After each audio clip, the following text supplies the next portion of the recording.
तो प्रश्न ये है कि जब बच्चे डिसिप्लिन्ड लाइफ नहीं जी रहे हैं तो हमें क्या करना चाहिए।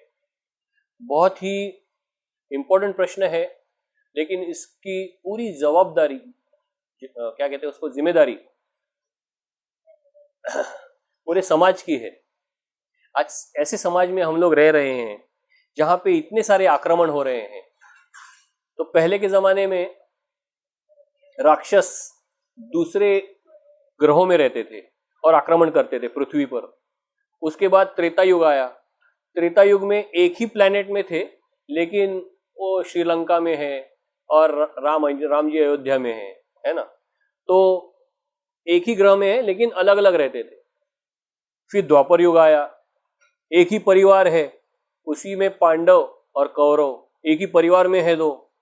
और अब कलयुग है, एक ही शरीर है, उसमें दोनों हैं, सुर और असुर।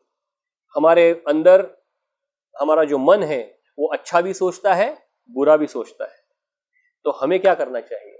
हम बहुत ही बड़े प्रॉब्लम में फंसे हुए हैं। एक तो है कलयुग, ऊपर से बंबई, ऊपर से अलग अलग चैनल। पहले तो रावण के केवल 10 सिर थे, अभी हमारे टीवी को कितने हैं, हजारों चैनल। जितने सर हैं, चैनल है, उतने सर हैं। तो और वो हमारे घर में आ चुका है, और मोबाइल भी हमारे घर में आ चुका है। तो पहले हमारे दरवाजे पर हम तोरण लगाते थे, है ना, और रंगोलियां करते थे, कंदील लगाते थे। क्यों ये सब, वहां पे दिया लगाते थे, क्यों? क्योंकि बाहर जो सोसाइटी है, समाज में एक अलग प्रकार की चेतना दौड़ रही है। तो ये जो चेतना है, घर के बाहर एक चेतना होती है और घर के अंदर एक अलग चेतना होती है। और हम जब बाहर से अंदर आते हैं तो वो सब जितना भी डेकोरेशन हम करते हैं, देखिए आप वहीं पर करते हैं जो संधि कहते हैं उस। तो जैसे देश संधि होती है, वैसे काल संधि भी होती है। तो ये देश संधि जो है, तो वहां से बाहर से जो भी अंदर चीज आ रही है, तो व्यक्ति को मालूम होना चाहिए कि मैं अब एक अलग चेतना से, एक अलग वातावरण से, एक शुद्ध और एक बहुत ही पवित्र वातावरण में मैं प्रवेश करने जा रहा हूं, जहां पर मेरे भगवान रहते हैं, उनका वास है, उनकी चेतना मेरे सारे परिवार के लोगों के अंदर सम्मिलित है। तो अब क्योंकि मोबाइल और हमारे टीवी महाराज वो सब घुस गए अंदर, और वो पूरे दुनिया का जो कचरा है, और केवल कचरा नहीं, तो very devastating things are coming inside our, and they have already entered our home.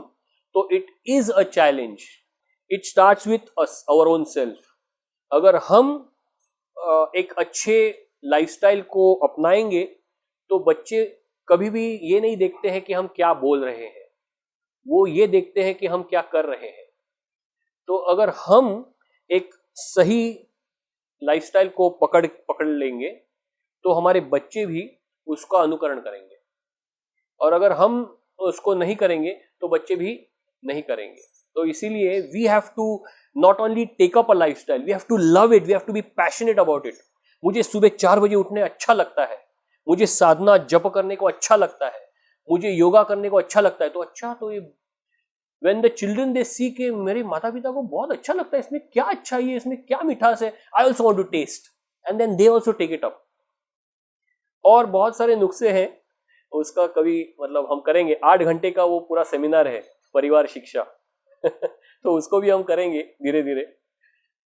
But does that answer the question for time being, कि हमें अगर गुस्सा और ये सब अगर देखना है तो हमारे लाइफस्टाइल को चेंज करना पड़ेगा।